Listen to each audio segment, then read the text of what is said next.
अपना पंथ फाउंडेशन, अपना का अर्थ होता है निज स्वरूप का अवलोकन।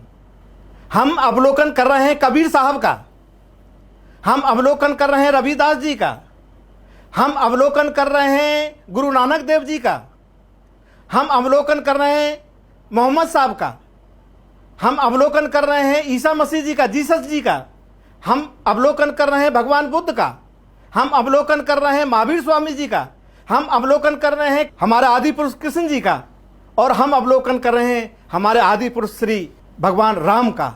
अरे उनका अवलोकन तो आप करते ही हैं, लेकिन अपना कब अवलोकन करेंगे? इसलिए अपना पंथ फाउंडेशन का जो तीसरा चौथा शब्द है वो है अपना। अपना का मतलब होता है अपने शरीर, अपने जीवन का, अपने स्वरूप का अवलोकन करना।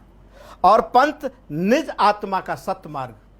हम उन महापुरुषों को क्यों जानते हैं, उन सत्पुरुषों को क्यों जानते हैं? क्योंकि उन्होंने अपनी आत्मा को जाना और सत्य मार्ग पर चले। हमने अपने आप को नहीं जाना, इसलिए उनको जानने की कोशिश कर, कभी नहीं जान सकते।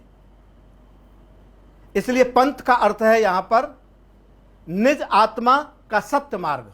फाउंडेशन निज चेतन स्वरूप का आधार, जो हमारा चेतन स्वरूप है उसका आधार ये मकान है। अगर इसकी नींव मजबूत है, इसका फाउंडेशन मजबूत है, ये 100 साल तक भी चल सकता है। अगर इसका नींव कमजोर है, ये 100 दिन भी नहीं चलेगा।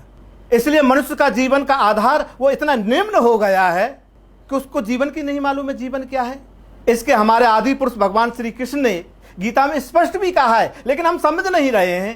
क्या कहा है कि मनुष्य कलयुग के अंदर में मृत्यु के तुल्य हो जाएगा, सड़ रहा है, हॉस्पिटलों में सड़ रहा है, लड़ाइयों में मर रहा है, लेकिन फिर भी कहता बहुत अच्छा जीवन है। शाम को जाके बैठ के रोता है, फिर भी कहता मैं सब कुछ जानता हूं। क्या जानता है ये?